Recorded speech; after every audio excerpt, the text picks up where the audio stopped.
বন্ধ করে রেখে দাও, সেখান থেকে ও কোনো মতেই বেঁচে ফিরতে পারবে না।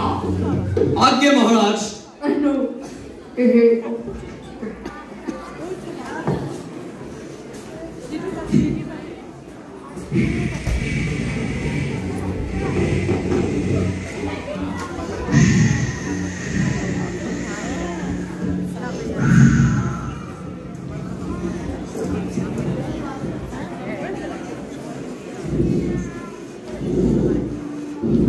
আমার চোখের সামনে থেকে দূর হয়ে যাও সেনাপতি। এতবার দায়িত্ব দেওয়া সত্ত্বেও তুমি কিচ্ছু করতে পারোনি। আমার আর তোমাকে দরকার নেই। প্রহ্লাদকে মারার দায়িত্ব এবার আমি নিজেই নিলাম। যথাজ্ঞা মহারাজ।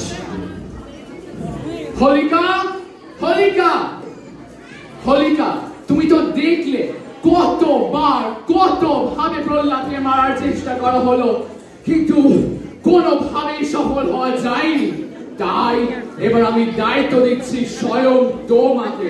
তুমি যেভাবে হোক প্রহ্লাদকে মেরে ফেলো। তুমি কোনো চিন্তা করো না ভাই, আমি আগুনে পুড়িয়ে প্রহ্লাদকে মেরে ফেলবো। আমার কাছে শিবের কাছ থেকে প্রাপ্ত সেই আশীর্বাদের চাদর আছে, যেটা আগুনে পুড়বে না। আমি ওই চাদর নিজে পরিধান করে প্রহ্লাদকে কোলে নিয়ে অগ্নিকুণ্ডের ওপর বসে থাকবো। ফলে যখন আগুন জ্বলবে আমার কিচ্ছুই হবে না, কিন্তু প্রহ্লাদ মরে যাবে। তাই করো হোলিকা। আমার সন্তানকে আর মেরে ফেলার চেষ্টা করবে না। অনেক তো করলে, কি ক্ষতি করেছে ও আপনাদের?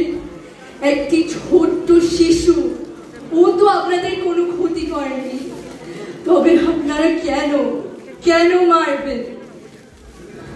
তুমি আমাদের বিষয় নিয়ে কোনো কথা বলতে আসবে না। তুমি অন্তর্মহলে যাও। ও আমার ভাইয়ের জন্য বিপদ ডেকে আনছে। আমার ভাই বিষ্ণুর পরম শত্রু, আর ও বিষ্ণুর ভক্ত। সবকিছু জানার পরে তুমি কিভাবে বলো যে প্রহ্লাদ তোমার স্বামীর জন্য হানিকারক নয়?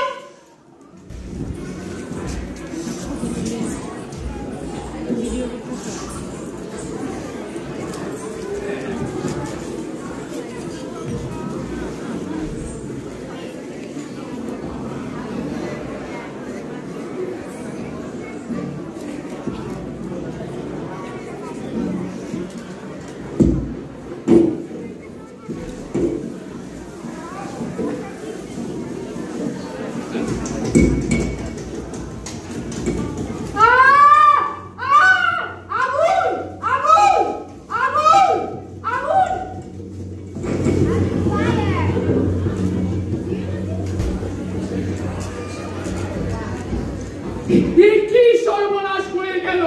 মহাদেবের রক্ষা চাদর থাকা সত্ত্বেও হোলিকা কিভাবে মারা গেল, আর প্রহ্লাদ কিভাবে বেঁচে গেল? আমি এই প্রহ্লাদকে কোনোভাবে বেঁচে থাকতে দেব না।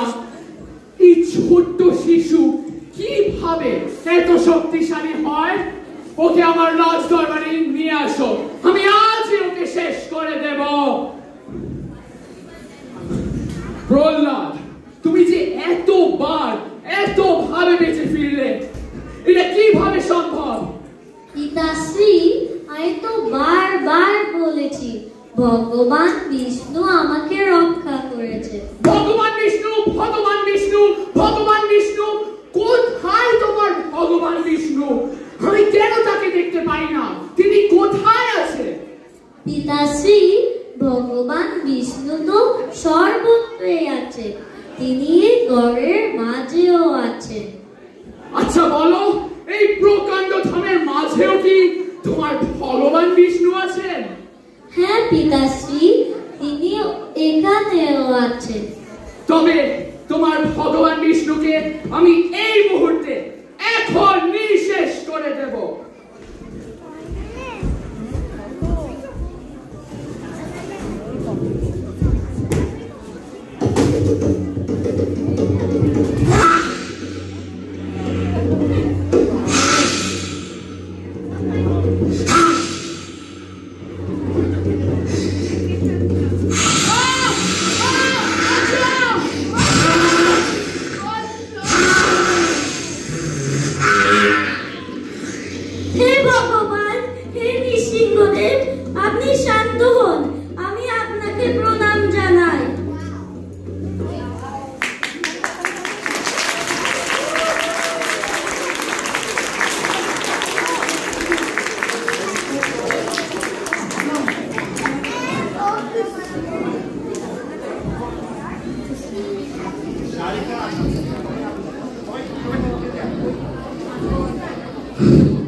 শেষ হলো আমাদের নাটক পরিবেশনা ভক্ত কল্যাণ।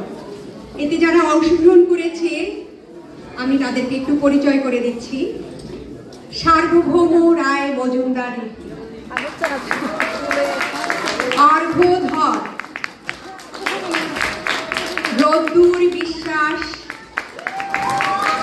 আদ্যাশ্রী সাহা, শ্রেষ্ঠা,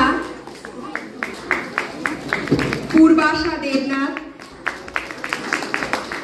আয়ান, রাজবীর, পৃথ্বীরাজ, ঈশান, পুণ্ডরীক, অনির্বাণ এবং দিব্যজিৎ। আমাদের তবলায় সহযোগিতা করেছে দিব্যজিৎ।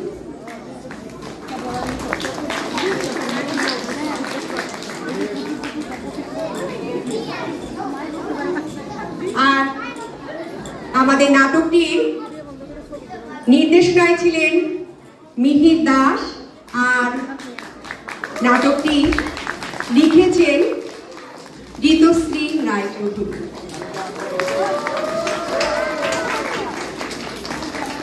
আমরা কিছু সময় চেয়ে নিচ্ছি একটু স্টেজটাকে একটু আমরা ঠিক করার জন্য। আমরা ফিরে আসছি পরবর্তী পরিবেশনা নিয়ে একটু পরে।